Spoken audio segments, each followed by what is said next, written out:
Astronauts to the moon. Ignition sequence start. 3, 2, 1. Houston, we have a problem. Liftoff. We have a liftoff. We copy you on the ground. You got a bunch of guys about to turn blue. What you're seeing here is a mirage. What's going on, everyone? It's Jeranism, back with another video for you today. Just a few things to show you. First, I want to show you how I caught the ISS transit across the moon the other night. Pretty cool stuff. So here it is. Enjoy. You may have not noticed it. I didn't even notice it at the time, so let's slow it down 50% and watch again. Did you catch it that time? Alright, let's go a little bit slower. Let's go 90% now. See if you can see it's going left to right. So you should have been able to see it there. One final time, let's zoom in and get all the way to the truth and see what we can see. We're going to get here super close with a zoom in, and it is true whether or not you believe in it. And the sooner you understand that, the faster we can get on with the political conversations about how to solve the problems that face us. Wow, relax, Neil. Don't cry. And no, I did miss the ISS, but I just wanted to show people how insanely easy it would be to fake this. As long as my day was correct, how would you disprove it? And once edited and then rendered, there's absolutely no way to tell. And just so I'm clear again, as I just stated, I faked that footage. It is not real. It is not the real ISS going in front of the moon. I missed it. I didn't get any of it recorded. Yet I was able to, as you see on the screen now, I was able to make an ISS in Real World Paint, a free application, and in less than 5 minutes I was able to fake the ISS going across the moon. And again, there would be no way for you to debunk it as long as my angle and times were correct. So all I did from there was lay it over my moon footage, and ta-da, you've got the ISS transit. Now, imagine how easy it would be for NASA to fake anything. They get $53 million a day. I did it in 10 minutes with zero budget. And look how easy it is for TV shows and movies to fake the free fall floating of the ISS. By the way, does anyone think that this show I'm about to show is funny? It's called The Big Bang Theory. At all? Geez, it is terrible. I watched like a 10-minute segment of parts that were supposed to be funny. I've never seen a worse show. Really bad. Anyway, here's a small sample. Enjoy. I love this part! Me too! I have strongly mixed feelings! So from what I can tell, and when I say terrible, this show is horrendous. From what I can tell, they have a character that's on the space station, and you can just see the way that they're able to mimic the so-called weightless atmosphere in the ISS. Very, very easily. Let's watch. Okay, great talking to you. Gotta go. Well, space is ruined.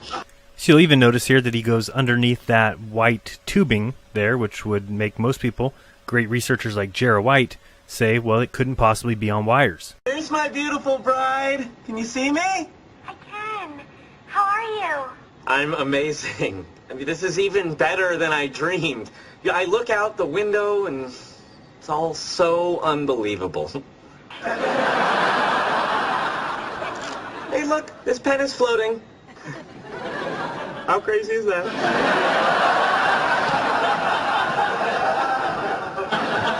And so with movies like Gravity and Interstellar doing an even better job, now is the time we need to ask and question everything we get from these so-called authorities, the so-called intellectuals.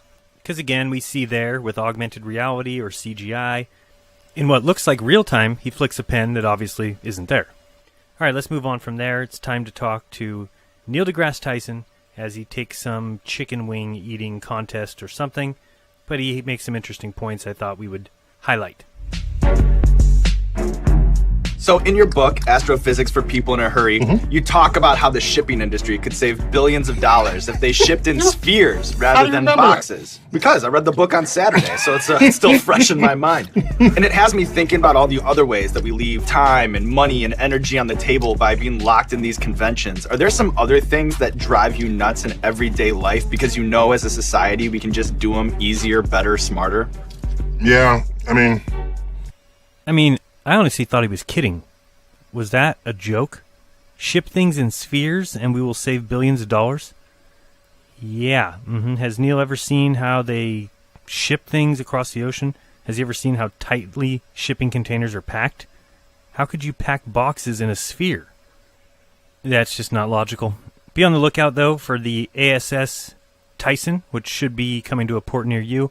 We will now be shipping things in spheres, held in wire cages, hence saving billions of dollars.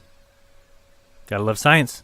There's a lot of scientific engineering solutions to problems where if you're not scientifically or engineeringly literate, you don't even know that would simplify it. So these days, I'm sure you spend more time than you'd like debunking conspiracy theories. So what I'm hoping I can do is that you can give me kind of an idiot's guide for how to deal with these various issues so that if I'm ever at a bar and some flat earther comes up to me, I can quickly expose them and get back to my drink. Does that sound good? Okay, so what I don't do, what do you not it may do? feel this way, and I've done it once, maybe twice, but what I don't do is debunk crazy ideas. I spend my whole life doing that. I'm an educator. My task is not to debunk the crazy ideas of adults, but establish an educational system that is incapable of producing an adult that thinks that way in the first place. Well, let me ask you this. You've been at it for a long time. Over the last 10 years or so, have you seen an increase in the number of people who maybe think these things? I think that number of people may be the same over time. They just now can write a blog that the whole world has access to via a search engine, right? You be alone with your own view that has no correspondence to objective reality, and you type it into a Google search, and it'll find every other person like you who thinks the same way, giving you the false sense that you're actually onto something, that you have some deep insight into the world that no one else has. This is delusional. The internet landed in our laps without creating a curriculum that empowers you to know when someone online is full of shit. Oh, we know when somebody's full of it. Believe me. So you said that these people would be alone with their view, but then people got together who all had the same view, and this gives them the false sense that they're onto something, that they have some deep insight into the world that no one else has, and you said it was delusional. Well, Neil, what if the people, instead of writing a blog, what if the ones who got together wrote textbooks? What then? Is it still delusional? Speaking of people who are full of it, let's listen to Neil be delusional. Your hypothesis, you test it. I get a result. A rival of mine double checks it because they think I might be wrong. They perform an even better experiment than I did, and they find out, hey, this experiment matches. All right, Neil, now you literally cannot be more full of shit. You know damn well that you're telling a fairy tale. That is not what happens in reality. I have a hypothesis. I tested. A rival scientist of mine, he thinks I'm wrong, so he tests it. So, Neil, I do a 3-year study on speciation and evolution, and then I post my findings in the Journal of the Masonic Brotherhood, or whatever you guys call it. Okay, first off, where is my rival scientist coming from? Who does he work for? The Scientific Organization Against Evolution? Doesn't really seem like there would be a rival scientist for that. And then, for him to redo my test, well, he's got to do a 3-year study as well. So, question, who pays this scientist to perform a test that's already been done? Who pays him, Neil? The answer is nobody. So keep talking about science like it's otherworldly. It's men. Men who want fame and power and money, and men lie and they distort truth, and you are a prime example. I'm going to try to sort of bust into the Instagram world. This is exciting. I'm a little slow, but your audience will be the first to know that I plan to be there. But it's not going to be like anything else. I care a lot about art, and so I have a set of. I'm just going to put pretty photos on my Instagram. I think that sounds nice, Neil. But I also would say, don't paint yourself into a corner already, Neil. You haven't even gotten your Instagram account off the runway. Yeah, I got to take it off the runway. Oh, classic selfie. Oh, okay. Iconic. So here's the backstory behind that. So I was the last in line, and I say, Mr. President, we'd like to just take a selfie with me and Bill. Maybe it'll break the internet. Why not? And then he was a good trooper. I was fully planning to take the selfie myself, and then I did it. No space left. No, in that moment. Ow! And then Bill Nye whipped it out, and he saved the day. This first one is from Kanye West. It's off Getting It In by Jadakiss. I ain't famous. My apologies. Are you into astrology? Cause I'm trying to make it to Uranus.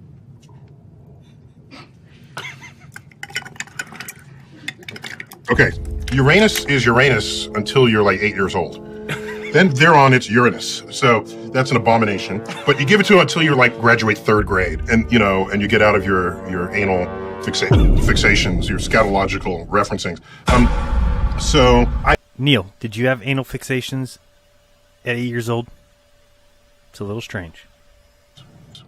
This is from Immortal Technique. The song is called Dominant Species. I'm the technique and you're nobody. So what you try to say? Stellar density becomes your physical alignment. 1.8 billion tons per square inch confinement. Ooh. Whoa. Let me think. 1.8 billion tons. That is the density of a white dwarf star, approximately. The density of what the sun will be on death. Well, here's the kind of nonsense we get stuck with. So you're talking 3.6 trillion pounds per square inch in density of a dead sun. Who believes this? That empowers you to know when someone online is full of shit. Mega death sloths with, I can't even pronounce this, liquid rage. I was going to say. I was like, I got that one for you. Liquid rage. Mm-hmm. So here we are. Mm-hmm. Careful, Neil. Little. This is some slow-moving sauce. Yeah, but sometimes it kind of tidal wave. I got you. There you go. Are you ready? Let's do this together. Ready? Ready. Fist Cheers. bump. Cheers, Neil. Wing bump. Wing bump.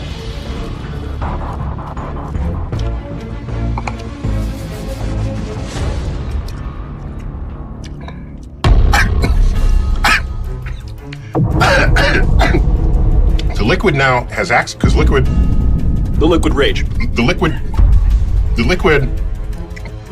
So now I have the liquid? So now that you've eaten 10 scorching hot chicken wings on YouTube with a bald guy, I think this is now as good a time as any to talk about how insignificant we all are in the scheme of things. No. Well, here's my thing. Yeah. We have come to define significance as I'm special and everything else isn't. Religions thinking they're special, cultures thinking they're special, individuals thinking they're special. The top 4 ingredients in life, in your body, top 4 atoms in order: hydrogen, oxygen, carbon, nitrogen. Those 4 atoms. Do you know what the top ingredients are in the universe? The top 4 chemically active atoms in the universe? Hydrogen, oxygen, carbon, nitrogen. I am the universe. Yes! So upon learning that you're not special because you do not contain special ingredients, is the same fact that includes the idea that while we live in this universe, the universe lives within us. We are special because we're the same. Wow, that was real profound. Man, Neil, you broke the internet. Because we're all one people. And as one, we must come together, unite, and be one. Wow. The truth is, the fakery is just too easy now. So you have a choice. See what's going on, or see what they want you to see.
So choose wisely.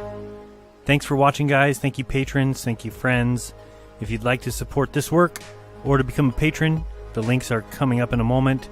We'd love your donations if you can, and if not, well, my videos will always remain free.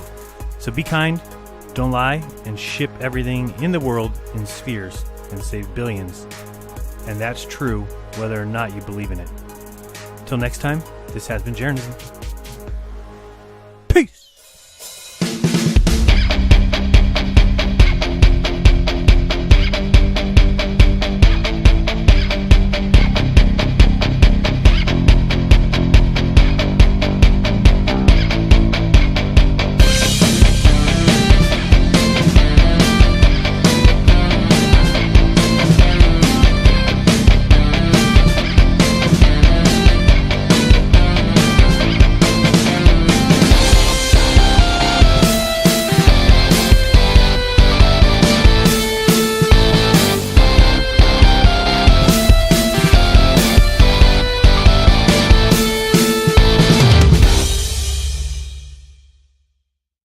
Few things to show you.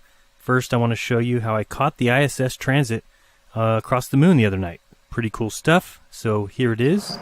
Enjoy.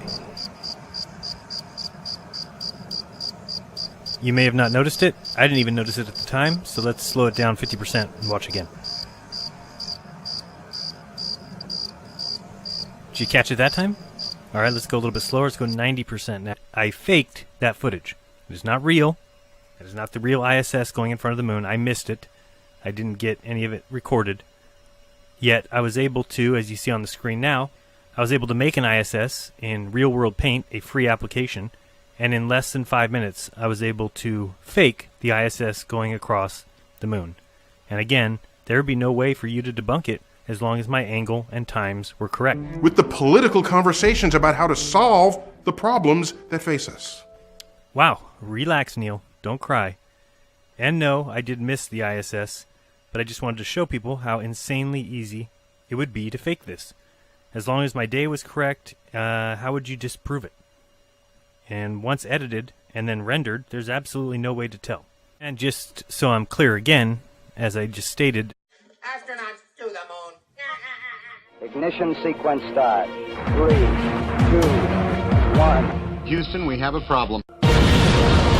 Liftoff. We have a liftoff. We copy you on the ground. You got a bunch of guys about to turn blue. What you're seeing here is a mirage. What's going on, everyone? It's Jeranism, back with another video for you today. Just to now see if you can see it's going left to right.